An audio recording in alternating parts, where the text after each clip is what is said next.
1 दिसंबर को गुजरात चुनाव के पहले चरण में करीब 62% वोटिंग हुई है, जो 2017 के चुनाव के करीब 4% कम है। हालांकि इस आंकड़े को लेकर अलग अलग राजनीतिक दल अलग अलग सहूलियत के हिसाब से दावे कर रहे हैं। कम वोटिंग के कारण कौन सा सियासी समीकरण बनता हुआ नजर आ रहा है, इस रिपोर्ट के जरिए जानिए आप। गुजरात में पहले चरण के मतदान के बाद सबने कर दिया अपनी अपनी सरकार बनने का दावा। चूंटણીમાં ગઈકાલે જે મતદાન થયું છે કચ્છ, કાઠિયાવાડ અને દક્ષિણ ગુજરાત, એમાં કોંગ્રેસે જ નક્કી કરી દીધું છે કે ભારતીય જનતા પાર્ટી જીતી જશે। गुजरात में बहुमत आएगा, हमारी सरकार बनेगी।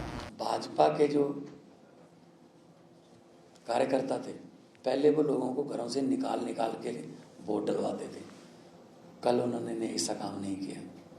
कल उन्होंने घरों से निकाले नहीं लोग, इसलिए वोटिंग में कमी, भाजपा को नुकसान है। और कल की जो हमारी प्रेडिक्शन है उसमें कांग्रेस 0 से 1 है और आम आदमी पार्टी कल वाला फेज जीत चुकी है। दूसरे चरण की 93 सीटों पर मतदान से पहले फर्स्ट फेज की 89 सीटों पर हुई वोटिंग के आधार पर क्या ये दावे सच्चे हो सकते हैं? सवाल के पीछे की वजह समझिए। चर्चा की पहली वजह ये, पहले चरण में गुजरात में 63.14% वोटिंग हुई। 2017 में इन्हीं 89 सीटों पर पहले चरण में 66.75% मतदान हुआ, यानी पिछली बार के मुकाबले मतदान 3.61% घट गया। दूसरी वजह चर्चा की ये, 10 साल की सबसे कम वोटिंग पहले चरण में गुजरात में हुई।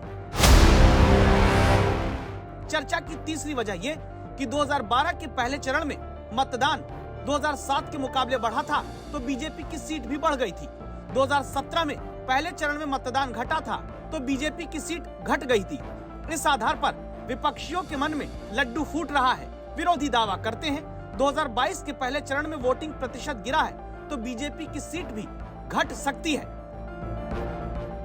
अब जरा यहाँ पर 2 दावे सुनिए।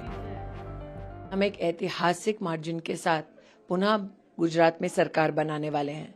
कल का मतदान इसी बात का संकेत है। पहले राउंड वोटिंग के लिए गुजरात की जनता का मैं विशेष आभार और अभिनंदन करती हूँ। गांधी खानदान धूमिल सा था गुजरात की इस धरा से, और कहीं ना कहीं शायद उन्होंने इस चुनाव का ही बहिष्कार किया है पूर्णतः। और इसीलिए कल जब आपके जितने भी मीडिया के मित्र हैं वो जिस भी पोलिंग बूथ पर गए, आपको हर गुजराती के मुख से भाजपा के अलावा और कोई राजनीतिक दल का नाम सुनाई नहीं दिया। 60% से ज्यादा वोटिंग हुई है और मेरे ख्याल में 2 तरीके हैं। एक तो हम मानते हैं कि अगर बम्पर वोटिंग हो तो सरकार के खिलाफ होता है। आमतौर पे माना जाता है कम वोटिंग हो तो सरकार के हक में माना जाता है, लेकिन यहाँ उल्टा है। भाजपा के जो कार्यकर्ता थे, पहले वो लोगों को घरों से निकाल के वोट डलवाते थे। कल उन्होंने ऐसा काम नहीं किया। कल उन्होंने घरों से निकाले नहीं लोग, इसलिए वोटिंग में कमी, भाजपा को नुकसान है। और कल की जो हमारी प्रेडिक्शन है उसमें कांग्रेस 0 से 1 है और आम आदमी पार्टी कल वाला फेज जीत चुकी है। अब आपको ये समझना जरूरी है, क्या कांग्रेस के साइलेंट रहने से गुजरात में समीकरण बदल सकते हैं? क्या वोटिंग पहले चरण में भले घटी हो लेकिन बीजेपी का वोट नहीं घटेगा? क्या वोटिंग घटने का मतलब यह है कि आम आदमी पार्टी अंदर खाने कोई खेल कर सकती है?